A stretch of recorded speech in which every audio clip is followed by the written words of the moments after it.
usaha. Usaha kami mendapatkan modal usaha yang memiliki konsumen dibutuhkan dan terus mendapatkan penghasilan.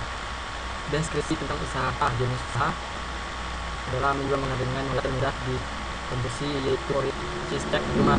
Pertama, usaha kami ini merupakan usaha kalangan maupun tahu dengan ini. Cara produksi. Bahan-bahan membuat Oreo cheese cake yaitu Oreo 2 bungkus, gula, bubuk fresh whipped 100 gram, 3 susu dan manis 3 set, 4 gula pasir 4 tempat, 5 air 100 ml, 6 dan makan 7 liter 100 gram.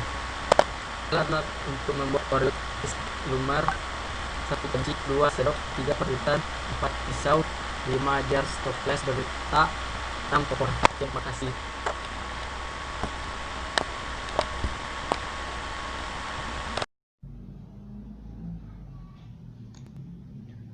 Assalamualaikum warahmatullahi wabarakatuh. Baiklah, saya akan melanjutkan untuk menjelaskan. Assalamualaikum warahmatullahi wabarakatuh. Saya Miftahul Khairat akan melanjutkan. Assalamualaikum warahmatullahi wabarakatuh. Saya Miftahul Khairat akan melanjutkan penjelasan dari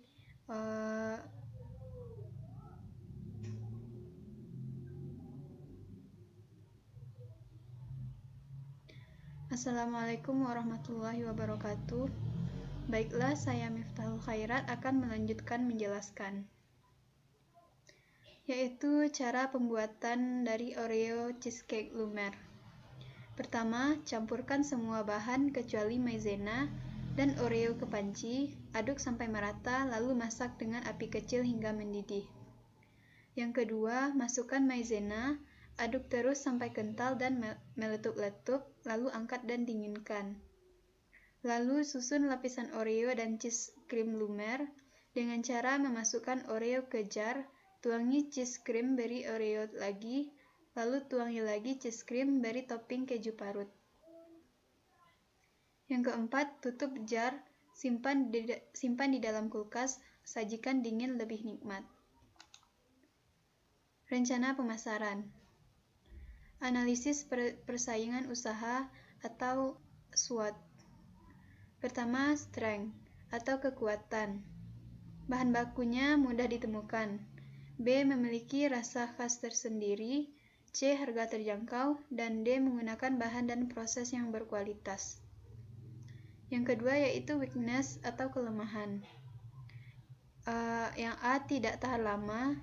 Modal usaha kecil. Yang ketiga, opportunities atau peluang.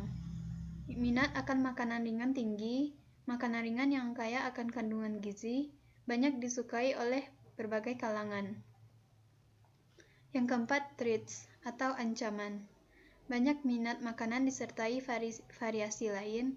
Ada jenis makanan yang sama, harga produk kompetitor bersaing, selera konsumen variatif, dan munculnya pesaing baru. Baiklah, untuk slide selanjutnya akan dilanjutkan oleh teman yang lain. Baiklah, saya akan melanjutkan penjelasan dari Miftah mengenai 4P. Yang terakhir adalah promotion, yaitu terdiri atas advertising, sales, promotion, dan personal selling. Advertising yaitu menggunakan media jejaring sosial. Sales promotion yaitu mempromosikan penjualan kepada pelanggan, dan yang terakhir personal selling yaitu berkeliling dan menjual secara langsung kepada pelanggan. Oke, selanjutnya adalah target dan segmentasi pasar yang terdiri atas geografi, demografi, dan strategi pemasaran. Geografi adalah wilayah yang akan dijadikan target, yaitu wilayah Kota Padang, lebih tepatnya di lokasi Universitas Negeri Padang.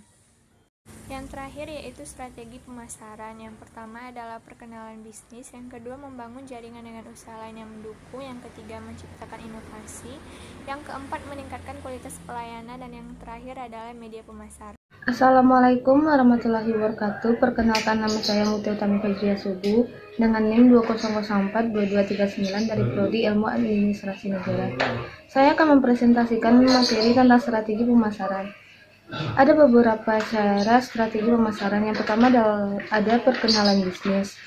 Yaitu tahap perkenalan biasanya datang dari core market, yaitu konsumen yang memiliki dana yang lebih dan mencari produk yang benar-benar diinginkannya. Oleh karena itu, harga produk baru biasanya cukup tinggi karena belum diproduksi secara massal, efisien, dan untuk menutup biaya pengembangan dan riset, serta biaya promosi, maka konsumen dengan tipe seperti itulah yang dituju oleh produsen. Yang kedua, ada membangun jaringan dengan usaha lain yang dapat mendukung bisnis, yaitu memiliki jaringan bisnis yang luas merupakan hal penting yang dapat mempengaruhi jalannya usaha. Jaringan luas, solid, dan kuat akan memberikan banyak benefit bagi bisnis.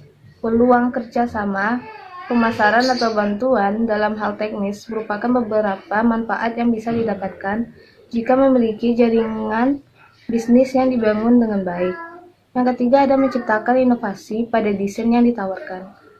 Beberapa tujuan melakukan inovasi pada sebuah produk antara lain, yang pertama meningkatkan kualitas, yang kedua memenuhi kebutuhan pelanggan, yang ketiga menciptakan pasar baru di tengah masyarakat, yang keempat ada meningkatkan kualitas pelayanan, yaitu bangun pentingnya budaya melayani, yang kedua sampaikan pada pelanggan, yang ketiga kualitas layanan yang konsisten, yang keempat, libatkan konsumen. Yang kelima, ada media pemasaran. Ada 4 macam media pemasaran yang digunakan dalam suatu bisnis, yaitu yang pertama, media konvensional. Media konvensional meliputi radio, televisi, media cetak, blog, dan publikasi online. Yang kedua, penerbitan. Macam-macam penerbitan yang dapat digunakan antara lain menulis sebuah buku, menulis artikel, dan newsletter. Yang ketiga ada speaking, serta yang keempat ada sosial media. Selanjutnya ada rencana permodalan atau analisis keuangan, yaitu modalnya berasal dari iuran masing-masing anggota kelompok. Terus ada bahan baku. Bahan bakunya yang pertama ada Oreo 7 bungkus dengan harga 49.000. Yang kedua ada keju Kraft Quick Malt 165 gram dengan harga 25.000. Yang ketiga ada 3 bungkus susu kental manis dengan harga 4.500. Yang keempat ada gula pasir 500 gram dengan harga 6.500. Yang kelima ada tepung maizena 1 kilo dengan harga 16.000. Selanjutnya ada keju cheddar 165 gram dengan harga 21.000.